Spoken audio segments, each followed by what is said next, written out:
যে আওয়ামী লীগের যারা পদধারী নেতা ছিল তাদেরকে স্বতন্ত্র নামে নির্বাচনে অংশগ্রহণ করতে দেওয়ার সুযোগ দেওয়া। এখানে সমস্ত রাজনৈতিক দলের নেতৃবৃন্দ আছে, যে কারণে এই বিষয়টি যেহেতু নির্বাচন সম্পৃক্ত, এই জন্য আপনাদের সামনে আমি তুলে ধরছি। আপনারা জানেন যে রিফাইন্ড আওয়ামী লীগ নামে আওয়ামী লীগকে ফিরিয়ে আনার একটি চক্রান্ত শুরু হয়েছিল। এরপরে জাতীয় পার্টির কাঁধে ভার করে আওয়ামী লীগকে ফিরিয়ে আনার চক্রান্ত শুরু হয়েছিল। তো এই চক্রান্তগুলো ছাত্র জনতা রুখে দিয়েছে। এখন নতুন চক্রান্ত হলো যে আওয়ামী লীগের যারা পদধারী নেতা ছিল তাদেরকে স্বতন্ত্র নামে নির্বাচনে অংশগ্রহণ করতে দেওয়ার সুযোগ দেওয়া। আমাদের দলের পক্ষ থেকে ইতিমধ্যে আমরা প্রধান নির্বাচন কমিশনার বরাবর এবং অন্যান্য নির্বাচন কমিশনার বরাবর আমরা স্মারকলিপি দিয়েছি এবং আমরা আহ্বান জানিয়েছি আগামী নির্বাচনে এই নিষিদ্ধ আওয়ামী লীগের কোনো পদধারী নেতা স্বতন্ত্র বা অন্য কোনো নামে নির্বাচনে অংশগ্রহণ করতে পারবে না।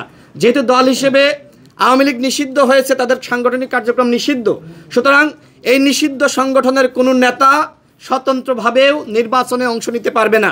আমি মনে করি এখানে প্রত্যেকটা দলের উচিত এই বিষয়ে বক্তব্য দেওয়া, বিবৃতি দেওয়া, সচেতন থাকা।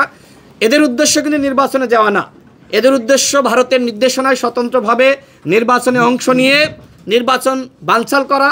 বাংলাদেশে ১/১১ ছাড়া কোনোভাবে আওয়ামী লীগ ফিরতে পারবে না।